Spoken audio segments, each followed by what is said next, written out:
สำหรับวิธีโศกอยู่หากินของชาวบ้านมาล่างพี่น้องเวลาก็จะเห็นแบบนี้แหละ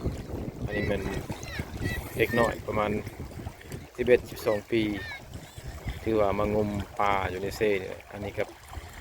เป็นบ่อนที่ว่าก็จะหากินได้พี่น้องเลยปลาเนี่ยคือสิร้ายพี่น้องเลยขานโบราณเนี่ยเห็ดแบบนี้คือสิบุถือหรอกเบิ่งวิธีก็จะเห็ดนี่พี่น้องก็จะเอาสวิง3 อันมากางหลัดไว้แล้วก็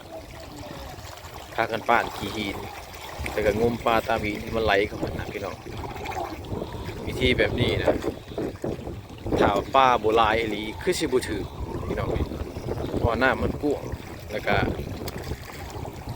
เครื่องตรงมันก็บ่ใหญ่นะพี่น้องถ้ามันใหญ่ก็ยังว่ามีเปอร์เซ็นต์ใดเนี่ยอันนี้เครื่องตรงน้อยๆนะพี่น้องแบบนี้นะแต่ว่ามันก็ยังได้ปลานะพี่น้อง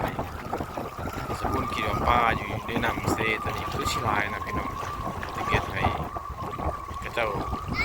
ใส่วิธีแบบผสมประทานแบบบ้านๆแบบนี้ก็ยังถึงปลาก็ยังได้ปลานะพี่น้อง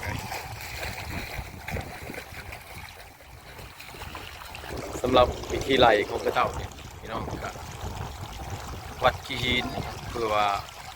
ปลาที่มันซ่อนหินไหลลงไปใส่สวิงที่กระเจ้าดักไว้นะพี่น้องเลย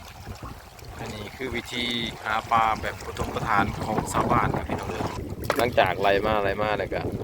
มาเบิ่งในสวิงพี่น้องคือเราหน่อยเราเห็ดนี่นะจักเราได้จักโตเลยเบิ่งได้จักโตเลยได้เบิ่งดูโอ้ได้หลายเต็มเลยได้พี่น้องเอ้ยประมาณ20 กว่าโตเลยได้อันนี้วิธีแบบผสมประทานแบบชาวบ้านเป็นยังไงวางคอมเมนต์นี่สำหรับคลิปนี้กับมุ้ยยังไลฟ์พี่น้องมีแต่วิถีชาวบ้านการหาปูหาปลาแบบดั้งเดิมแบบเก่าๆคือวิถีชีวิตของชนเผ่าบรูเด็กน้อย10 ปี 11 ปีก็สามารถสอบอยู่หากิน